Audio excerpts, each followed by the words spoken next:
আজকে কল্যাণী এইমসের কি cut off যেতে পারে সেটা নিয়ে আলোচনা করব এবং এই যে ৩৭৫টা সিট বেড়েছে তাতে কাট অফটা আরও কত নিচেটা নামলো সেটা একটা ফাইনাল বলবো।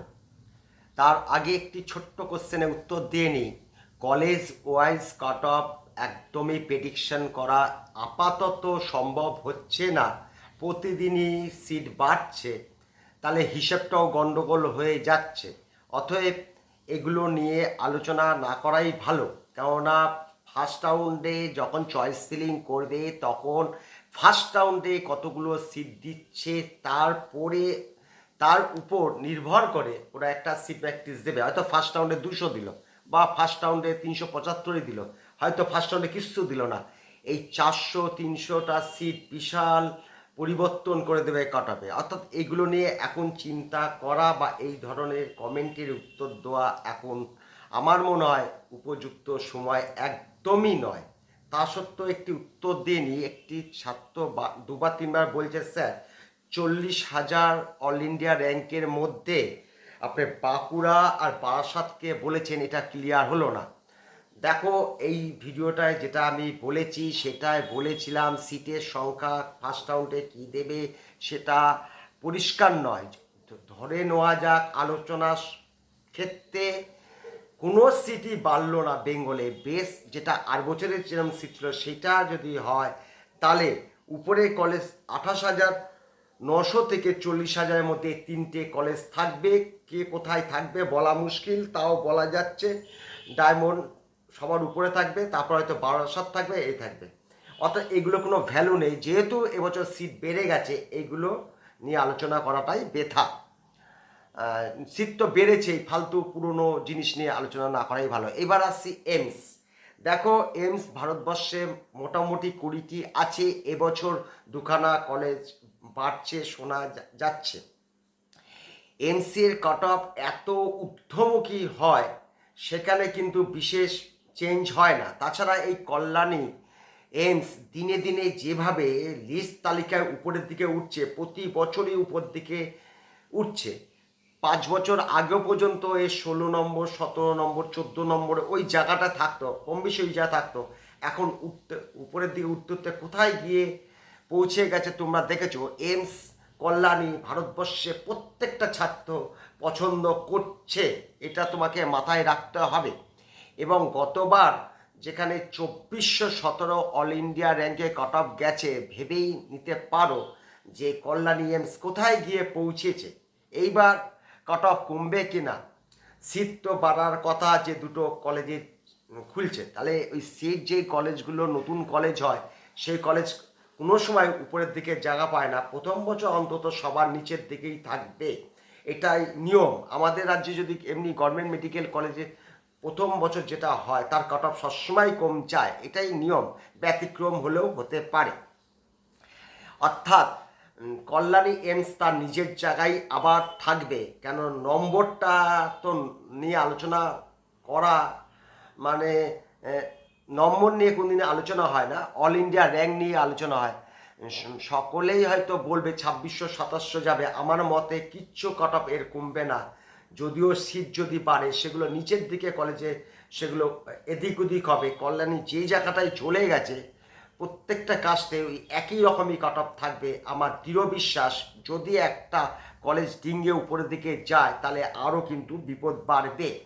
তাহলে যদি একটু পরিসংখ্যান দিকে যদি বলি, দেখো গতবার এমসির ফার্স্ট রাউন্ডে কাট অফ ছিল 3597 ইউআরদের, ওবিসিদের 4627, ইডাব্লিউদের 6467, এসসিদের 33,807 আর এসটিদের 55,000। সেকেন্ড রাউন্ডে একটু চেঞ্জ হয়, ভালোই চেঞ্জ হয় এরম একটা জায়গা, কিন্তু শেষ পর্যন্ত কলেজটা বন্ধ হয়েছিল 2417। আমার মনে হয় গতবারেই কাট অফটাই যদি থাকে সেটাই বড় পাওনা হবে। নম্বরটা ব্যাপার নয়, যে যেটা র্যাঙ্ক পেয়েছো সে সেটা নিয়েই তুমি হিসাব করো, তাতেও একটু রিস্ক জোনে চলে যেতে পারো, কেন কল্যাণী কিন্তু উপরের দিকে কিন্তু উঠেই যাচ্ছে। এই গেল কল্যাণীর ব্যাপার।